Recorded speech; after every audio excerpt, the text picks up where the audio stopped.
మీరు గోవిందనామం గొప్పతనం అనుభవించాలంటే తిరుపతిలో చూడాలి.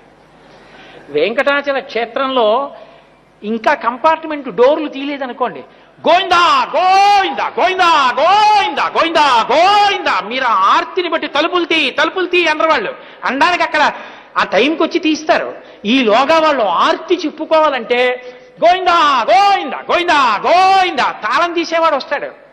ఆయన వచ్చి ఇంకా ఇలా తాళం చెవి పెడతాడంతే, గోవిందా గోవిందా అంటాడంటే వీడు తలుపులు తీసేస్తున్నాడు సంతోషం.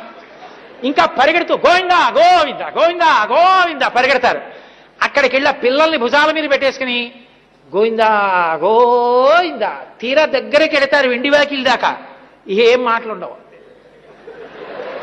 కానీ ఆసిలేషన్ తిరిగే ఫ్యాన్ తిరిగినట్టు తిరుగుతారు, వెనక్కి తిరిగి తోసేస్తున్నా అలాగే వచ్చేస్తారు.